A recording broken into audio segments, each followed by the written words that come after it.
Assalamualaikum warahmatullahi wabarakatuh. Kami dari mahasiswa Universitas Muhammadiyah Senja. Video ini dibuat untuk menyelesaikan salah satu tugas kelompok mata kuliah Al-Islam Kemuhammadiaan 4 dengan dosen pengampu Ibu Badiana SPDI MPD. Kami dari kelompok 2 beranggotakan 3 orang yang bekerja sama dalam menyelesaikan tugas ini, yang membahas tentang kemunduran Islam dalam bidang iptek. Adapun subpokok pembahasan dalam materi kami yaitu yang pertama, sebab-sebab kemunduran Islam dalam iptek, yang kedua, berbagai upaya kebangkitan kembali umat Islam dalam iptek. Baik, sebelum masuk ke penjelasan materi, saya akan memperkenalkan diri terlebih. Di sini saya akan menjelaskan beberapa sebab kemunduran Islam dalam bidang iptek. Kemunduran Islam ditandai dengan kekuasaan dan kerajaan yang semakin terpecah belah. Fase yang terjadi pada abad ke-12 hingga abad ke-18 pada umumnya merupakan akibat dari beberapa faktor. Yang pertama, faktor ekologi dan alami. Di negara-negara Islam, kondisi tanahnya sangat gersang. Kondisi yang demikian ini juga rentan untuk bertahan dari serangan buan. Demikian pula pada tahun 1347 hingga 1349 telah terjadi wabah penyakit yang mematikan di Mesir. Akibatnya, penduduk tidak berkonsentrasi pada suatu kawasan tertentu dan juga terhadap dunia pendidikan. Yang kedua, adanya orang-orang yang meninggalkan agama. Tindakan meninggalkan agama ini bukan hanya tindakan yang mengakibatkan dirinya menganut agama lain. Pada masa ini, orang-orang lebih mementingkan keluarganya sendiri dalam segala bidang. Peristiwa ini disebut juga dengan nepotisme. Misalnya, dalam urusan pemerintahan, seseorang mengutamakan keluarganya dan kemudian mengangkat pimpinan dari keluarganya. Ini tidak akan menimbulkan masalah baru jika kepemimpinannya dapat berjalan dengan baik. Namun akan menjadi masalah yang lebih besar jika pimpinan tersebut tidak dapat mengelola dan memberdayakan kemampuannya dengan baik. 3. Para penguasa yang lemah dalam kepemimpinannya dan tidak menjaga dengan baik wilayah kekuasaan yang luas. Wilayah kekuasaan terpecah menjadi beberapa kerajaan kecil yang tidak dapat bersatu kembali. Peninggalan-peninggalan budaya dan peradaban Islam hancur dan semakin parah lagi setelah diserang oleh pasukan yang dipimpin oleh Timur Leng. 4. Kemunduran kerajaan Islam yaitu kerajaan Safawi pada 18 Masehi dan Mughal pada 19 Masehi. Kerajaan Safawi dan kerajaan Mughal merupakan kerajaan Islam terbesar pada masanya. Masa keemasan kerajaan-kerajaan tersebut tentunya menjadikan faktor berkembangnya peradaban Islam. Dalam bidang politik, ekonomi, ilmu pengetahuan, dan bidang pembangunan fisik serta seni. Kemunduran kedua kerajaan tersebut mengakibatkan peradaban Islam turun secara drastis. Kemerosotan moral para pemimpin serta kekuatan militer secara drastis. Kemerosotan moral para pemimpin serta kekuatan militer yang lemah menjadi pengaruh besar terhadap kemunduran kerajaan, sehingga eksistensi dalam Islam, terutama di bidang pendidikan, ikut mengalami kemerosotan. Konflik antar kerajaan Islam. Sebelumnya, penulis telah mengemukakan bahwa salah satu penyebab kemunduran peradaban Islam yaitu mundurnya kerajaan-kerajaan besar Islam seperti kerajaan Safawi yang mengalami kemunduran karena terjadi konflik yang berkepanjangan dengan kerajaan Utsmani.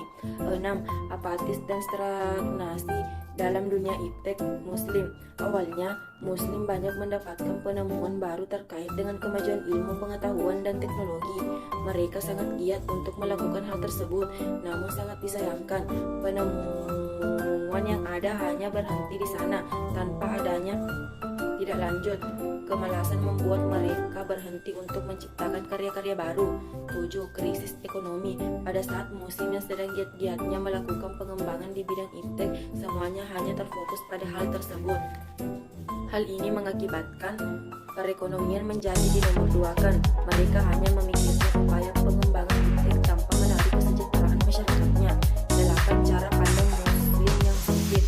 Memang benar, Muslim sangat taat pada agama mereka dalam pengembangan ilmu agama mereka dalam pengembangan ilmu pengetahuan.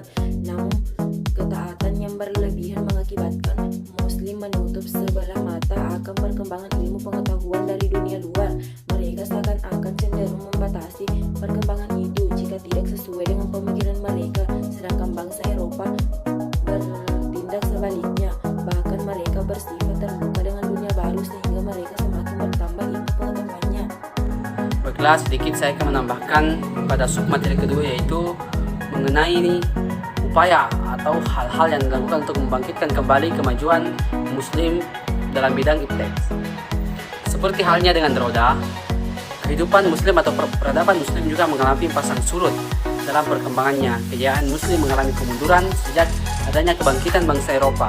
Ironisnya, umat Muslim mengalami kemerosotan tiap tahunnya, dan kini Muslim jauh tertinggal dengan bangsa Eropa.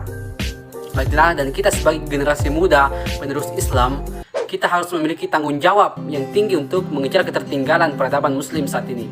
Adapun upaya-upaya yang harus kita lakukan yaitu seperti halnya, pertama, kita harus terus-menerus mencari ilmu. Dalam perkembangan ilmu yang sangat pesat, diharapkan kita sebagai masyarakat Muslim dengan selalu menuntut dan menggauli ilmu itu sendiri. Hal ini bertujuan agar Muslim tidak tertinggal dengan segala pengetahuan atau teknologi dengan kemajuan yang ada saat ini. Maka diharapkan Muslim juga akan selalu merasa haus akan ilmu dan tidak merasa puas dengan ilmu yang telah dikuasai ataupun kita miliki. Dengan demikian, Muslim akan terus dapat mengembangkan kemampuan yang dimiliki sehingga dapat mengembalikan masa kejayaan Islam dalam bidang iptek itu sendiri yang pernah diambil alih oleh bangsa Barat. Yang kedua, menguasai teknologi yang berkembang. Pada zaman ini, teknologi sangatlah diperlukan oleh manusia. Perkembangan teknologi yang sangat pesat diharapkan untuk manusia, kita sebagai umat Muslim, untuk mengikuti perkembangan teknologi tersebut supaya kita tidak semakin tertinggal jauh oleh bangsa-bangsa lainnya. Teknologi yang semakin canggih dan mengalami perubahan pada setiap saat itu, kita sebagai umat Muslim harus up to date atau dibilang ikut zaman lah pada penyesuaian dan pelaksanaan teknologi itu sendiri yang berkembang. Yang ketiga yaitu umat Muslim tidak boleh menutup mata akan adanya iptek. Guna lebih jelas tentang kemajuan ilmu pengetahuan itu, maka haruslah Muslim untuk selalu membuka mata lebar-lebar mengenai perkembangan iptek itu sendiri yang terjadi, sehingga dengan membuka mata, Muslim diharapkan untuk mengikuti perkembangan itu selanjutnya dapat termotivasi untuk lebih dapat menggauli bahkan mengungguli kemajuan iptek bangsa Barat. Keempat, mendidik keterampilan memanfaatkan produk iptek bagi kesejahteraan hidup umat manusia pada umumnya dan umat Islam pada khususnya. Sama halnya dengan yang dilakukan bangsa-bangsa lainnya, Muslim pun harus mengeksplorasikan berbagai ilmu atau iptek yang ada dengan berbagai inovasi. Muslim tidak hanya dapat menciptakan hal-hal yang baru, namun juga dapat memperbarui hal-hal yang sudah menghasilkan barang atau tanpa embel-embel plagiat atau meniru barang yang sudah jadi. Disinilah kreativitas dan inovasi kita sebagai umat Muslim, sehingga Muslim dapat berkembang lebih pesat lagi ke depannya. Selanjutnya yaitu menciptakan jalinan yang kuat antara ajaran agama dan iptek. Sebagaimana mestinya suatu ilmu atau ajaran haruslah senada dan sejalan dengan agama atau kiblat yang diyakini. Selanjutnya, dengan terciptanya jalinan yang kuat antara ajaran Islam atau ajaran agama dan iptek akan menciptakan keserasian yang berujung dengan semakin pesatnya perkembangan iptek itu sendiri.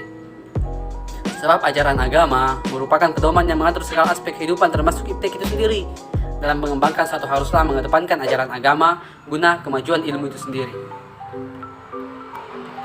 Keenam, atau yang terakhir, yaitu menanamkan sikap wawasan yang luas terhadap masa depan umat manusia melalui kemampuan menginterpretasikan ajaran Al-Quran. Pada kenyataannya, pembiasaan pendidikan pada usia dini akan memberikan manfaat yang lebih maksimal ke depannya. Begitu pula dengan pembelajaran mengenai Al-Quran beserta aplikasinya dalam kehidupan nyata. Dengan begitu diharapkan Muslim dapat lebih paham atau lebih mengerti tentang Al-Quran itu sendiri, yang secara tidak langsung dapat memahami dan dapat mempelajari tentang iptek itu sendiri. Kita sebagai umat Muslim tidak boleh menutup mata dengan perkembangan iptek yang ada sekarang ini di era 4.0, 4.0, dan sekarang menuju ke 5.0. Kita sebagai umat Muslim harus ikut andil, harus ikut mengambil peran yang besar pada peradaban saat ini, supaya kita sebagai umat Muslim tidak selalu tertinggal dengan umat-umat lainnya. Sekian pemaparan materi dari kelompok kami. Lebih kurangnya mohon dimaafkan. Billahi fi sabilil haq fastabiqul khairat. Wassalamualaikum warahmatullahi wabarakatuh.